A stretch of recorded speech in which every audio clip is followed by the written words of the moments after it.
আমাদের সংবিধানে দেয়া আছে। এবং অনুচ্ছেদ 16 সেখানে বলা আছে, নগর ও গ্রাম অঞ্চলে জীবনযাত্রার মানের বৈষম্য ক্রমাগতভাবে দূর করিবার উদ্দেশ্যে কৃষি বিপ্লবের বিকাশ, গ্রামাঞ্চলে বৈদ্যুতিকীকরণের ব্যবস্থা, কুটির শিল্প, অন্যান্য শিল্পের বিকাশ এবং শিক্ষা, যোগাযোগ ব্যবস্থা ও জনস্বাস্থ্য উন্নয়নের মাধ্যমে গ্রামাঞ্চলের আমূল রূপান্তর সাধনের জন্য রাষ্ট্র কার্যকর ব্যবস্থা গ্রহণ করিবে। আনকোড। আপনারা একটু চিন্তা করে দেখেন যে সেই কত আগে কত কথা চিন্তা করে, এটা কিন্তু আমাদের সংবিধানে দিয়ে গেছে, এটা কিন্তু সংবিধানেরই নির্দেশনা। আজকে আমরা যে আমার বাড়ি আমার খামার বা আমার গ্রাম আমার শহর আমরা যে উদ্যোগটা নিয়েছি, গ্রামে গ্রামে যে বিদ্যুৎ পৌঁছে দিয়েছি, এটা কিন্তু আর কিছু না। পল্লী বিদ্যুতের কথা এটাও কিন্তু সংবিধানে দেওয়া আছে, এটাও কিন্তু বঙ্গবন্ধু শেখ মুজিবই বলে গেছেন।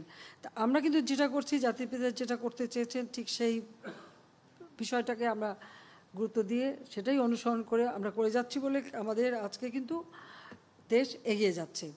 আপনাদের মনে আছে 1998 সালে যে ভয়াবহ বন্যা, দীর্ঘদিন প্রায় 69 দিন পানির নিচে দেশ, যেমন একদিকে শিল্প কলকারখানা যেখানে যেখানে পানি উঠেছিল সেগুলি যেমন বন্ধ, আর একেবারে ফসল তো পুরো নষ্ট।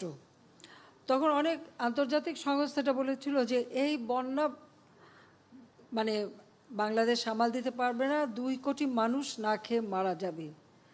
আমি বলেছিলাম যে একটি মানুষও না খেয়ে মারা যাবে না। আমরা কিন্তু সেটা করেছিলাম। সে হাতে রুটি বানিয়ে গুড় দিয়ে হেলিকপ্টারে করে বিভিন্ন জায়গায় জায়গায় আমরা পৌঁছে দিতাম, এবং সকলে এ ব্যাপারে এক হয়ে কাজ করেছিল বলেই সে বন্যায় কিন্তু না খেয়ে কেউ মারা যায়নি। আর সেই সাথে যে ফসল যে ক্ষতি হয়েছিল, যেসব এলাকা একটু উঁচু ছিল, যেমন বিভিন্ন ক্যান্টনমেন্টগুলি থেকে শুরু করে বিভিন্ন জায়গায়, আমি আমাদের সমস্ত বাহিনীগুলিকে বলে দিয়েছিলাম এবং আমাদের যেখানে যেখানে উঁচু জমি তাদেরকে বীজ দিয়ে দিয়েছিলাম, সার দিয়ে দিয়েছিলাম বীজতলা তৈরি করতে।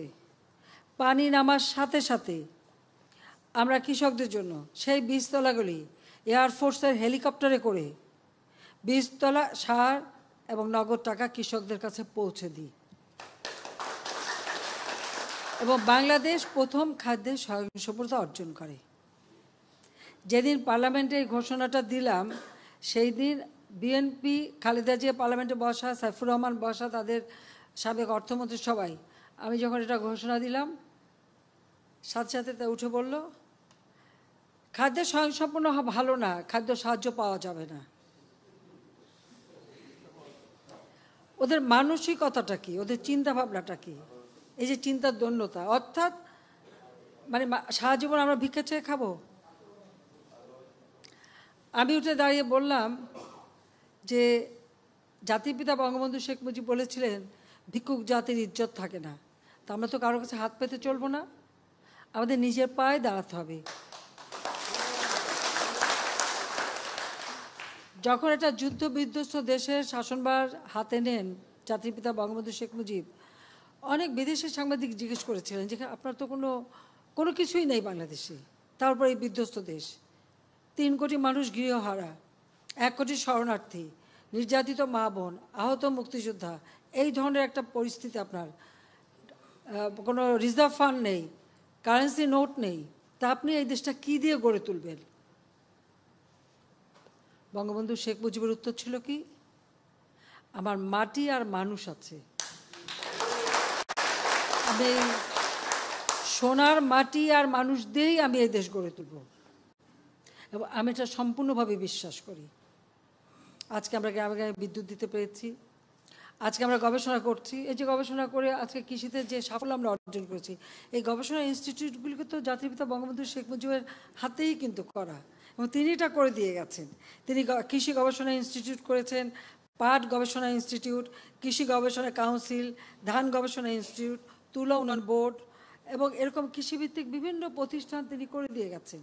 আমি যখন 96 সালে সরকারে আসি, আমি দেখি গবেষণায় 1 টাকা এক্সট্রা দেওয়া নাই, যেটুকু নিয়ম মতো ইউনিভার্সিটি একটা মাত্র কৃষি বিশ্ববিদ্যালয় আমাদের, আর কৃষি ইনস্টিটিউট, ধান গবেষণা ইনস্টিটিউট, কৃষি গবেষণা ইনস্টিটিউট, ওই তারা রুটিনভাবে যেটুকু টাকা পাবো ওইটুকুই। আমি সাথে সাথে সেই সময় সরকার গঠন করেছিলাম আমরা 23শে জুন 96 সালে আওয়ামী লীগের প্রতিষ্ঠা বার্ষিকীতে, তাই সে সকলেই তো করলাম। আমি সাথে সাথে তখন আমাদের বাজেটও তৈরি করতে হবে, কিন্তু তার আগেই আমরা একটা প্রফেশনাল একটা বাজেট করে নিয়েছিলাম এবং 12 কোটি টাকা শুধু এই ধান গবেষণা এবং গবেষণার জন্য আমরা দিয়ে দিলাম, কৃষি গবেষণায়। সেখানে ফান্ড দিয়ে বললাম যে আমাদের যে এই যে 98 সালে আমাদের একটা পানির ভিতরে থেকে ফসল নষ্ট হয়ে গেল, আমাদের দক্ষিণ অঞ্চলে লবণাক্ততা দেখা দেয়, লবণাক্ত সহিষ্ণু ধান এবং আমাদের উচ্চ ফলনশীল ধান, উচ্চ ফলনশীল সবজি, উচ্চ ফলনশীল তরিতরকারি, 12 মাসই তরিতরকারি, সেগুলি করতে হবে। এবং আমি ধন্যবাদ জানাই আমাদের কৃষি বিজ্ঞানীদের, আজকে বাংলাদেশে কিন্তু তারা সেটা করেছে সফলভাবে।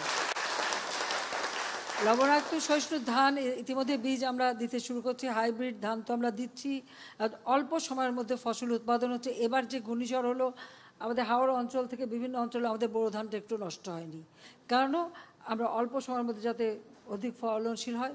আর তাছাড়া আমরা এবার হারভেস্টার ব্যবহার করে দ্রুত ধান কেটে কৃষককে তুলে দেওয়ার ফলে আজকে কিন্তু এই ক্ষতিটা প্রত্যেকবার কিন্তু এই হাওড় অঞ্চল হতো, এবার হয়নি। যান্ত্রিকরণের মাধ্যমে করলে তার যে একটা সুফল আছে সেটাও কিন্তু আমরা পেলাম, সেইভাবেই আমরা কাজ করে যাচ্ছি। আমাদের যারা মানে কৃষি ইউনিভার্সিটি, মাত্র একটা কৃষি ইউনিভার্সিটি, আমি তারপরে 3টা ইউনিভার্সিটি তৈরি করলাম এবং আমি যে 12টা বিজ্ঞান প্রযুক্তি বিশ্ববিদ্যালয় করেছিলাম তার মধ্যে 2টোকে আমরা বিশেষভাবে দিয়েছিলাম, একটা হচ্ছে পটুয়াখালী আর একটা হচ্ছে দিনাজপুরে। এটা হচ্ছে মানে এটা এখানে কৃষি গবেষণা, কৃষির উপরে শিক্ষা, কৃষিকে আমরা গুরুত্ব দেওয়ার জন্য সেখানে আমার নির্দেশনা ছিল, সেইভাবে আমরা কিন্তু করেছি।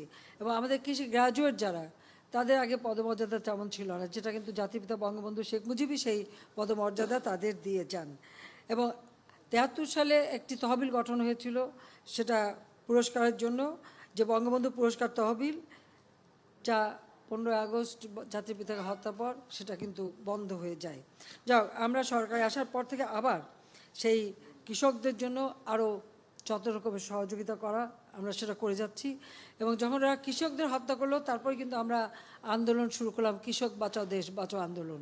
মনে আছে সকলের যে তখন কিন্তু এই কৃষক বাঁচাও দেশ বাঁচাও, কৃষি বাঁচলে দেশ বাঁচবে, কারণ এটা আমাদের ভুলে গেলে চলবে না। আমাদের অর্থনীতি মূল নির্ভরশীল হচ্ছে কৃষির উপর।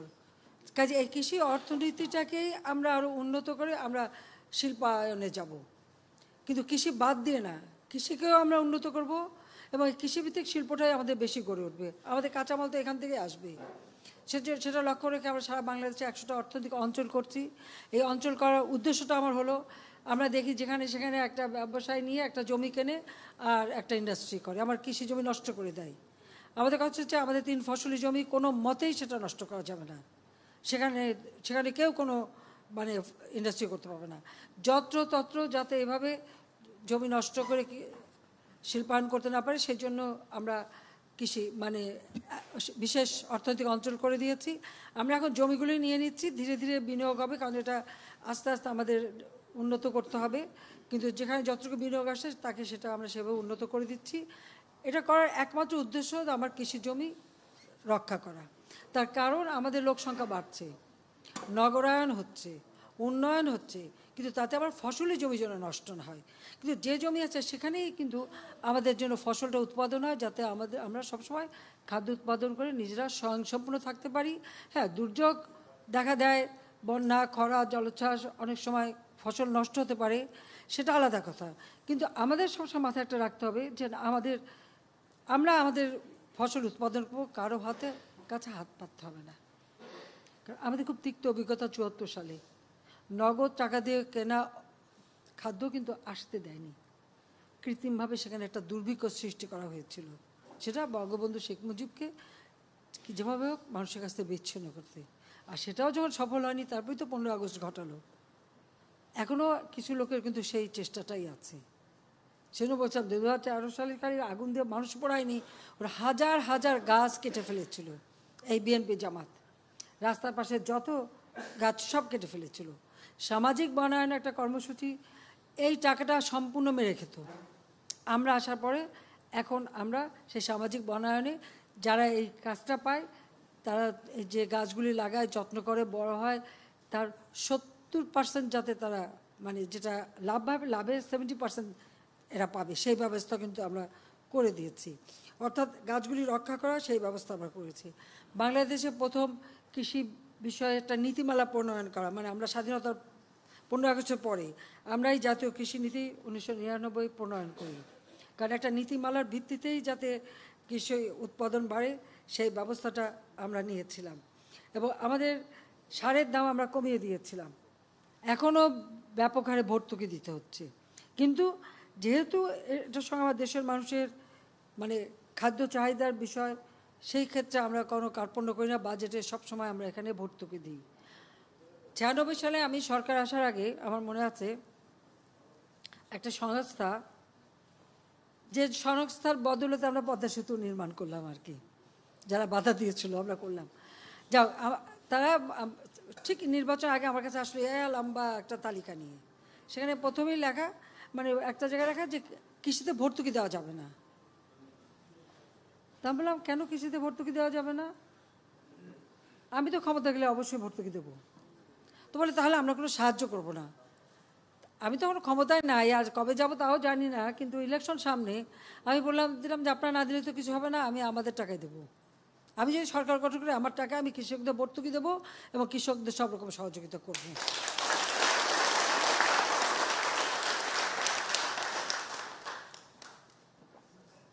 অবশ্যই সে ছিল তখন আমাদের এই দেশে ওয়ার্ল্ড ব্যাংকের যে প্রতিনিধি। খালেদা জিয়া বিএডিসি বন্ধ করে দিয়েছিল, প্রায় কোনো মতে একটা ছোট্ট অংশ বেঁচে ছিল। কেন? বীজ উৎপাদন বেসরকারি খাতে হবে আর বীজ বিদেশ থেকে আমদানি করবে। ওদের কিছু লোক ব্যবসায় জড়িত ছিল, 2-4 জনের নামও আমি জানি, তো নাম বলে তাদের গুরুত্ব বাড়াতে চাই না। যাই হোক, তো আমার কথা তা না, আমাদের বীজ আমরা উৎপাদন করব, উন্নত মানের বীজ আমরা করব, যার জন্য আমরা বীজ গবেষণাগার এমনকি দক্ষিণ অঞ্চলেও ছিল না, আমরা সেখানেও করে দিয়েছি। আর এখন আমাদের কিছু এখানে তো খুব ভালো বীজ উৎপাদন হচ্ছে। শাক সবজি, শীতকাল আসবে লাউ খাবে, শীতকাল আসবে সিম খাবে, শীতকাল আসবে ফুলকপি খাবে, গাজর খাবে, পাতাকপি খাবে, এই তো ছিল অবস্থা। এখন তো 12 মাস খাচ্ছে, 12 মাস পাচ্ছে মানুষ, পাচ্ছে না? পাচ্ছে। এটা তো আমাদের এই গবেষণার ফসল। আমাদের মাটির সাথে সহনশীল করে করে আমরা করব। আমাদের দেশে কোনোদিন ভুট্টা চাষ হতো না। আমি গিয়েছিলাম ইন্দোনেশিয়া, তো ইন্দোনেশিয়ার প্রেসিডেন্ট সুহার্তো, তিনি বললেন 5 লক্ষ মেট্রিক টন ভুট্টা ওনাকে আমদানি করতে হয়। তো মতিবা আমার সাথে ছিল। আমরা ভুট্টা উৎপাদন করি না কেন? বলছে আমাদের মাটিতে হবে কি না। আমরা নিশ্চয়ই হবে। আমরা ভুট্টা চাষ শুরু করলাম। ভুট্টা চাষ শুরু করার একটা অন্য ইতিহাস আছে, সেটা আর বলে সবাই নষ্ট করবো না, কিন্তু আমরা শুরু করেছিলাম এবং করেছিলাম যাদের দিয়ে যারা এসব কাজে কখনো ছিলই না, কিন্তু আমরা সেখানে করি কাজে। এইভাবে আমরা কিন্তু, যেমন আমাদের পেঁয়াজ নিয়ে এত ঝামেলা, আর পাশের দেশ থেকে পেঁয়াজ কিনি, হঠাৎ পেঁয়াজ বন্ধ, আমরা কেন উৎপাদন করি না? আজকে তো আমরা পেঁয়াজ উৎপাদন করছি, অন্তত 40% চাহিদা আমরা এখন মেটাতে পারি। ক্রমান্বয়ে আমরা এটা আরও বাড়াতে পারবো। আমাদের গবেষণা করে এখন পেঁয়াজের বীজ উৎপাদন করেই তো আমাদের অনেক কিষানি মেলা টাকা কামাই করছে। কাজে এখন এটা সংরক্ষণেরও ব্যবস্থা করা হয়েছে। আমরা আমাদের কৃষকদের জন্য এখন তো মোবাইল ফোন, ডিজিটাল বাংলাদেশ এবং মোবাইল ফোন সকলের হাতে। আমাদের প্রায় 400-র উপর সেন্টার আছে, যেখানে কৃষকরা যে কোনো সময় তার ক্ষেতের একটা ফসল ছবি তুলে পাঠিয়ে, ওখানে এখন পাতা হলুদ হলো কেন বা কী সার দিতে হবে কতটুকু, সেটা কিন্তু তারা এখন জেনে নিতে পারে। সেই আমরা তথ্য বাতায়ন করে দিয়েছি। প্লাস আমাদের যে সার বা কতটুকু কী ব্যবহার হবে সেটাও সুনির্দিষ্ট করা, মাটি পরীক্ষা করে কৃষক কতটুকু ব্যবহার করবে সে ব্যবস্থাটাও কিন্তু আমরা করে দিয়েছি। যে কোনো কথা নেই, অতিরিক্ত সার দিয়ে দেখা যায় শুধু গাছই হচ্ছে আর ফল হয় না, ফসলটা পাওয়া যায় না। পরিমিতভাবে ব্যবহার করা, সেটার দিকেও কিন্তু আমাদের দৃষ্টি আছে এবং সে ব্যাপারে আমাদের আরও কাজ করতে হবে। আমরা বিভিন্ন ফলমূল এখন বাংলাদেশে কিন্তু উৎপাদন হয়, এমনকি স্ট্রবেরিও তো আমরা করতে পারি, এখন টিউলিপ ফুলও হচ্ছে। তো বাংলাদেশের মাটি, জাতির পিতা যে বলছেন সোনার মাটি এবং সোনার মানুষ, আমরা সেটা দিয়ে সব কিছুই করতে পারবো। এটাই হচ্ছে আমাদের কথা।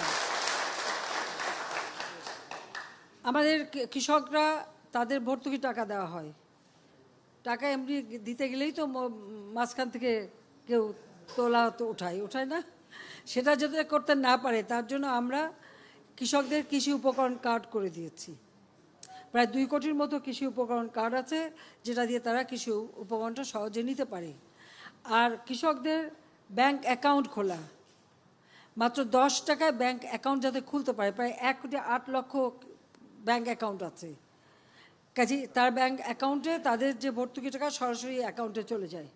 আমরা সেই ব্যবস্থাটাও তো করে দিয়েছি। এবং এটা শুরু করেছিলাম 2010 সালে আমরা কুড়িগ্রাম থেকে শুরু করি। এবং বিনা মূল্যে সার বীজ যখন একবার বন্যা হলো, আমরা সেই সুনামগঞ্জের তাহেরপুর যে প্রথম এই যে হাইব্রিড বীজ আর সার বিনামূল্যে কৃষকদের দেওয়া শুরু করলাম। আমরা আবার বিএডিসি চালু করেছি, টিসিবিও এখন কার্যকর, কারণ এগুলিও বন্ধ করে দেওয়া হয়েছিল। আর ন্যায্য মূল্যের দোকান কস্কো যেটা জাতিপিতা করেছে সেটা তো বন্ধই করে দিয়েছে খালেদা জিয়ার আমলের থেকে এগুলি বন্ধ। সাধারণ মানুষ, মধ্যবিত্ত যারা সুবিধা পেত সেই সুবিধা থেকে তাদের বঞ্চিত করা হলো। শুধু ছিল অর্থশালী কিছু লোক তৈরি করা আর তেলা মাথায় তেল দেওয়া। আমরা এখন বিভিন্ন সাইলো তৈরি করে দিচ্ছি, যেখানে চিলিং সিস্টেম থাকবে, অর্থাৎ সেখানে মানে এমনভাবে এয়ার কন্ডিশন করা থাকবে কোন ফসলের জন্য কত টেম্পারেচার দরকার সেভাবে চেম্বার করে করে সেটা রাখতে পারবে। ঠিক সেই ধরনের আমরা চেম্বার তৈরি করে দেব। প্রথমে 8টা বিভাগে 8টা, এরপরে পর্যায়ক্রমিকভাবে করব। একটা সাইলো শুধু সান্তাহারে আমরা করেছি, মানে আমাদের চাল রাখার জন্য, ধান রাখার জন্য, সেটা হচ্ছে প্রায় 26,000 মেট্রিক টন রাখতে পারবে সেইভাবে। কিন্তু মংলা একটা করেছে, এভাবে আমরা সারা বাংলাদেশে করে দেবো, যেন উদ্বৃত্ত ফসলটা আমরা সংরক্ষণ করি। কোনো প্রাকৃতিক দুর্যোগ হলে যেন আর আমার কারো কাছে হাত পাতে না হয়, আমরা সেখান থেকে কৃষকের চাহিদা মেটাতে পারি। শুধু তাই না, এটার আরেকটা উদ্দেশ্যটা হলো বারবার একই ফসল ফলাতে ফলাতে কিন্তু মাটির গুণটা নষ্ট হয়ে যায়। তো আমরা যদি একটু বেশি একটা ফসল করার পরে তারপর অন্য একটা ফসল তৈরি করলাম, এরপর আবার আমরা ধানে গেলাম, যে বারবার আমরা ধান করছি, এই ধানের মাঝে কিন্তু আরেকটা ফসল আমরা করতে পারি, তাহলে আমার মাটিটা কিন্তু আবার পুষ্টি ফিরে পায়। তো সেইভাবে চিন্তা করে যদি আমরা বেশি ফসল করে সংরক্ষণ করলাম, আমরা অন্য একটা ফসল করে আবার আমরা করলাম, এইভাবে যদি আমরা হিসাব করে করতে পারি, তো কোনোদিন আর বাংলাদেশের মানুষকে কারো কাছে হাত পাততে হবে না, চাইতে হবে না। এটাই হচ্ছে সবথেকে বড় কথা, সেটাই আমরা করলাম। ঝড়, বন্যা এগুলি তো আমাদের আসবেই, এটা আমাদের মাথায় রাখতেই হবে। আমাদের প্রাকৃতিক দুর্যোগের দেশ, কিন্তু এই দুর্যোগ মোকাবেলাটা, আজকে যে বৃক্ষরোপণ কর্মসূচিটা বর্ষাকালে আমরা শুরু করি, তার কারণ দুর্যোগ প্রতিরোধে আমাদের বৃক্ষ কিন্তু সুরক্ষা দেয়। উপকূলীয় অঞ্চলে সবুজ বেষ্টনী করা, কৃত্রিম উপায়ে ম্যানগ্রোভ তৈরি করা, এবং এই জলোচ্ছ্বাস থেকে উপকূলীয় অঞ্চলকে রক্ষা করতে হলে আমাদের মানে ব্যাপকভাবে বৃক্ষরোপণ করেই কিন্তু এটা করতে হবে। সেদিকেই আমাদের দৃষ্টি দিতে হবে, এটাই করব। তো আমি আসলে এটা বলবো যে আওয়ামী লীগ সরকার আসার পর থেকে কিন্তু আমাদের পরিবেশ রক্ষা, প্রতিবেশ রক্ষা করা, প্রাকৃতিক ভারসাম্য রক্ষা করা, সেসব বিষয়ে সবথেকে বেশি আমরা গুরুত্ব দিচ্ছি। সেই সাথে আমার দেশের মানুষের খাদ্য চাহিদা, পুষ্টি চাহিদা পূরণ করা, সেদিকে আমরা দৃষ্টি দিয়েছি। আজকে আমরা যদি একটু হিসাব দেখি যে আমাদের উৎপাদনের দিক থেকে আমরা দানাদার শস্য 96 সালে তো মাত্র 79 লক্ষ মেট্রিক টন হতো, আমাদের গৃহীত পদক্ষেপে সেটা 1 কোটির উপরে বাড়ে। 2009 যখন আসি তখন আমরা দেখি যে ওই আমরা যেটুকু করে গেছিলাম বোধহয় 1,69 লক্ষ আমরা রেখে গেছিলাম, সেটা আমাদেরই উদ্যোগ, কিন্তু এরপর মাত্র 1,80,00,000। বিএনপি আমাদের তেমন আর বৃদ্ধি পায়নি। যা হোক 2006 ছিল এটা 1,06,00,000 মেট্রিক টন, আজকে এটা 4 গুণ বৃদ্ধি পেয়েছে আমাদের দানাদার শস্য, অর্থাৎ 4,92,96,000 মেট্রিক টন আমরা উৎপাদন করি। সেচের আওতায় আমাদের জমি, যেটা বিএনপির আমলে ছিল 28 লক্ষ হেক্টর, এখন তা 79 লক্ষ হেক্টর। এই সেচের ব্যাপারে আমি বলবো যে আমরা কিন্তু এখানে বিদ্যুতে ভর্তুকি দিচ্ছি। তবে আমরা ইতিমধ্যে একটা চমৎকার একটা জিনিস আবিষ্কার হয়েছে, সেটা হলো সোলার প্যানেলের সাহায্যে একটা ছাতার মতো তৈরি করা, নিচে কুয়া, বৃষ্টির পানিটা সেখানে সংরক্ষণ হবে, আর ওই সোলার প্যানেলের বিদ্যুৎ দিয়েই কিন্তু ওই সেচটা দেওয়া হবে। সেখানে খুব বেশি একটা জমি নষ্ট হবে না। আর এখন সোলার প্যানেলগুলো আরও আধুনিক হচ্ছে, অল্প জায়গায় হয়। আশেপাশে গ্রামেও আমরা সোলার প্যানেল বসে সেটা দিয়ে আমরা সেচটা সম্পূর্ণভাবে আমি সোলার পাওয়ারে নিয়ে যেতে চাচ্ছি। এতে প্রাথমিক একটা খরচ আছে, কিন্তু পরে কৃষকের কিন্তু খুব কম খরচে তারা করতে পারবে, সেটাই আমরা করব। তো এখন আমাদের প্রায় 80 লক্ষ হেক্টর জমি আছে। আমাদের মাছ উৎপাদন মাত্র 21.30 লক্ষ মেট্রিক টন ছিল, এখন 53.14। কিন্তু এটা কিন্তু মাছে কিন্তু আমাদের মিষ্টি পানি মাছে আমরা কিন্তু এখন দ্বিতীয় স্থান অধিকার করেছি। করেছি আমাদের ইলিশে তো আমরা 1 নম্বর আছি। গবাদি প্রাণীর সংখ্যা সেটা 2 গুণ আমরা বৃদ্ধি করেছি। পোলট্রি 4 গুণ বৃদ্ধি করেছি। চা উৎপাদন 2 গুণ বৃদ্ধি করেছি। লবণ উৎপাদন 3 গুণ বৃদ্ধি করেছি। এবার তো আরও বেশি হয়েছে। এই জন্য এবার আমরা সমস্ত যে মাদ্রাসা থেকে শুরু করে বিভিন্ন জায়গায় যারা চামড়া, প্রত্যেকের কাছে লবণ পৌঁছে দেওয়া হয়েছে, যে চামড়া নেওয়ার সাথে সাথে লবণ দিয়ে সেটাকে সংরক্ষণ করবে, চামড়াটা যাতে নষ্ট না হয়, এ ব্যাপারে সচেতনতা সৃষ্টি করেছে। এবং প্রতিটি জায়গায় কিন্তু আমরা লবণ পৌঁছে দিয়েছি। এবার আমাদের যেহেতু প্রচণ্ড খরা ছিল, লবণও খুব ভালো উৎপাদন হয়েছে, কিন্তু সেটা আমাদের কাজে লাগছে। আমাদের দুধ উৎপাদন সেটাও আমরা 7 গুণ বৃদ্ধি করেছি। মাংস উৎপাদন 8 গুণ বৃদ্ধি হয়েছে। ডিম উৎপাদন 4 গুণ বৃদ্ধি হয়েছে। কাজে আমি এটুকুই বলবো যে এই যে আমরা বৃদ্ধি করেছি, আমাদের মানুষের যেমন অর্থনৈতিক সচ্ছলতা এসেছে, ক্রয় ক্ষমতা বৃদ্ধি পেয়েছে। আগে যারা একবেলা খেতে পারতো না, আল্লাহর রহমতে তারা 2 বেলা 3 বেলা খেতে পাচ্ছে, পুষ্টি সম্পর্কে সচেতন হয়েছে। কাজে খাদ্যের চাহিদাও বৃদ্ধি পেয়েছে। সেই সাথে সামঞ্জস্য রেখে আমাদের উৎপাদনও বাড়াতে হবে, সেদিকেও আমাদের দৃষ্টি দিতে হবে। আমরা আমাদের এই বদ্বীপটাকে আরও উন্নত করবার জন্য, আপনারা জানেন আমি 2010 সালে 9 ক্ষমতা আসার পর আমরা একটা প্রেক্ষিত পরিকল্পনা করি 2021 সাল সামনে রেখে। কারণ 2020 সালে জাতির পিতার জন্মশতবার্ষিকী উদযাপন এবং 2021 সালে আমাদের স্বাধীনতা সুবর্ণ জয়ন্তী উদযাপন। আমাদের সৌভাগ্য যে আমরা রজত জয়ন্তী যখন উদযাপন করি তখন আওয়ামী লীগ সরকারই ছিল ক্ষমতায়। আমার দাওয়াতে তখন টার্কির প্রেসিডেন্ট ছিলেন সোলেমান ডেমিরেল, সাউথ আফ্রিকার নেলসন ম্যান্ডেলা এবং প্যালেস্টাইনের প্রেসিডেন্ট ইয়াসির আরাফাত, 3 জনই বাংলাদেশে এসেছিলেন। তাদেরকে নিয়েই আমরা উদযাপন করি। আমরা যে শিক্ষা চিরন্তন স্থাপন করি। এবারও আমরা সুবর্ণ জয়ন্তী উদযাপন করেছি, জাতির পিতার জন্মশতবার্ষিকী উদযাপন করেছি, যদিও কোভিডকালীন সময়। তারপরে আমি বলবো যে তখন আমাদের আশেপাশের দেশের অনেকে এসেছেন এবং আমরা খুব ভালোভাবে করতে পেরেছি। আমাদের লক্ষ্য ছিল যে আমরা যে রূপকল্প 2021 ঘোষণা দিয়েছিলাম, দিন বদলের সনদ দিয়েছিলাম, ঠিক 2021 সালে আমরা যখন আমাদের সুবর্ণ জয়ন্তী উদযাপন করি তখনই কিন্তু বাংলাদেশ ওই স্বল্পোন্নত দেশ, যেখানে জাতির পিতা রেখে গিয়েছে, জাতির পিতার পদাঙ্ক অনুসরণ করেই আমাদের উত্তরণ হয়। আমরা এখন উন্নয়নশীল দেশের মর্যাদা পেয়েছি। এটা আমাদের কার্যকর হবে 26 সাল থেকে। আমরা 2 বছর সময় নিয়েছি। 26 সাল থেকে আমাদের যাত্রা শুরু। কাজে আমরা এটা কী সুবিধা আমরা পাবো আর কী চ্যালেঞ্জ মোকাবেলা করা হবে সেটারও কিন্তু আমরা বিভিন্ন পদক্ষেপ নিয়েছি। কাজে এদিক থেকে আমি সবসময় বলবো যে আমাদের শুধু এখানে আমরা থেমে থাকিনি। যেহেতু 2021 সালে ডিজিটাল বাংলাদেশ আমরা করেছি, বঙ্গবন্ধু স্যাটেলাইট 1 উৎক্ষেপণ করেছি। আজকে কৃষকের সকলের হাতে মোবাইল ফোন, সবাই মানে একেবারে ওয়াইফাই কানেকশন, গ্রাম পর্যায়ে বিদ্যুৎ দিয়েছি। যা যা ওয়াদা ছিল সেটা রক্ষা করেছি। এখন আমরা 2021 থেকে 41-এ বাংলাদেশ কেমন হবে সেই প্রেক্ষিত পরিকল্পনা প্রণয়ন করেছি। পাশাপাশি আমাদের এই বদ্বীপ আরও উন্নত যাতে হয় এবং বদ্বীপে ভবিষ্যৎ প্রজন্মের পর প্রজন্ম যেন সুন্দরভাবে বাঁচতে পারে সেদিকে লক্ষ্য রেখে আমরা ডেল্টা প্ল্যান 2100 এটা আমরা প্রণয়ন করেছি। এবং নেদারল্যান্ডের সাথে আমাদের চুক্তি হয়েছে, কারণ নেদারল্যান্ডও একটা ডেল্টা অর্থাৎ বদ্বীপ। কাজে আমরা ওই 2100 সাল পর্যন্ত বাংলাদেশ কিভাবে উন্নত হবে, হ্যাঁ সময়ের তাগিদে বা বিজ্ঞানের উদ্ভাবনে হয়তো সময় সময় এগুলি সংযোজন পরিবর্তন করতে হবে। এটা এমন না যে এইটাই ধরে থাকতে হবে, কিন্তু একটা নীতিমালা আমরা তৈরি করে দিলাম যেন এভাবে আমরা দেশটাকে এগিয়ে নিয়ে যেতে পারি। তো সেটা মাথায় রেখে আমাদের বাংলাদেশ এগোতে হবে। কৃষক লীগের দায়িত্ব অনেক বেশি। আমি আগেই বলেছি কৃষি বা কৃষক বাঁচলে আর কৃষি বাঁচলে দেশ বাঁচবে। আর খাদ্য হচ্ছে মানুষের জীবনের সবচেয়ে বড় চাহিদা, কিন্তু খাদ্যের জন্য কারো কাছে যেন হাত পাতে না হয়। আর পরিবেশ রক্ষা, আমাদের জলবায়ু পরিবর্তনশীল এবং জলবায়ুর অভিঘাত থেকে দেশকে রক্ষা করা।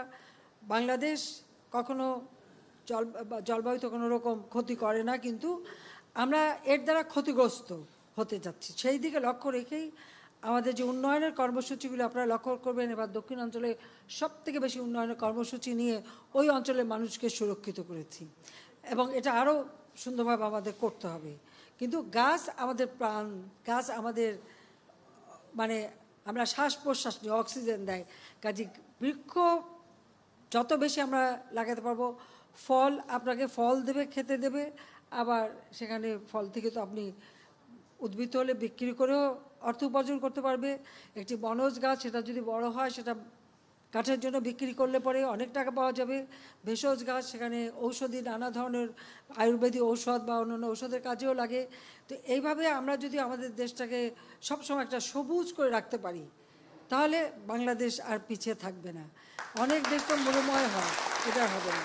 তো সেই জন্য আমাদের বোধহয় সকলেই একভাবে ওইভাবেই চিন্তা করতে হবে। আমি ধন্যবাদ জানাচ্ছি। যদিও 50টা একটু বেশি হয়ে যাবে না, ও ডেলি একটা করে জায়গা জায়গা জায়গা পাবে কোথায়, সেটাও তো দেখতে হবে। না, আমাদের তো গ্রামে আছে, বহু জায়গা আছে। হ্যাঁ, না আবার না, এখানে একটা জিনিস লক্ষ্য রাখতে হবে, আমার ফসলি জমি যেন নষ্ট না হয়। সব বেশি করে নদীর পার, যেখানে ভাঙন হতে পারে সেই সব এলাকায় যেগুলো যে জ্বর শিকড় থাকে, মাটি কামড়ে রাখে, সেই ধরনের লাগানো। তারপর আমাদের উপকূলীয় অঞ্চলগুলি, আর এবার ওইগুলি হিসেব করে। আর প্রত্যেকের ঘর বাড়িতে, যেমন আমাদের এই যে মানে মাল্টিস্টার বিল্ডিং আর ডেভেলপমেন্টের নামে এই ধানমন্ডি থেকে শুরু করে গুলশান বনানী এলাকা সব জায়গায় যে যত গাছ ছিল, এগুলি সবই তো সাফ। আগে যে সবুজ ছিল সেটা আর থাকে নাই। এখন অবশ্য ছাদ বাগানের দিকে সবাই ঝুঁকছে, ছাদ বাগানটাও হচ্ছে, সেটাও করতে পারেন সবাই। ছাদে যেটুকু জায়গা আছে তাতে বাড়িটাও ঠান্ডা থাকবে, আর কিছু ফল তরকারি হলে নিজেও খেতে পারবেন। আমি তো বলি যে একটা মরিচ গাছ লাগালেও ওই একটা মরিচ বা একটা লেবু বা একটা টমেটো নিজের গাছের থেকে ছিঁড়ে সেটা খাওয়ার স্বাদই তো আলাদা। আমি গণভবনে 96 সালে আসার পর এখানে না হলে 2000-এর মতো গাছ লাগিয়েছিলাম, কারণ এর আগের গাছগুলি জাতির পিতার হাতে করা।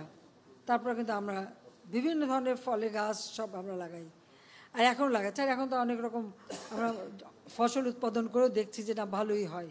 হাঁস, মুরগি, গরু, ছাগল সবই আছে আমাদের। কাজেই আমরা সেভাবেই একটা মানে গণভবন, প্রধানমন্ত্রী বাসভবন, সাথে সাথে একটা কৃষি খামার বাড়ি।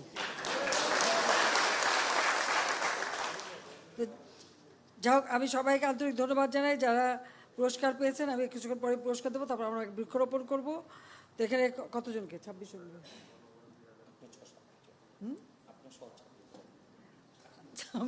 আমি সহ নাকি 26 জন? তো আমি এই বৃক্ষরোপণ এবং এর সাথে এই পরিকল্পনাকারী এবং যারা সবাই সংশ্লিষ্ট সবাইকে আমার আন্তরিক অভিনন্দন জানাচ্ছি। আর একটু দীর্ঘ সময় ধরে আমার বক্তৃতা শোনার জন্য ধন্যবাদ জানাচ্ছি।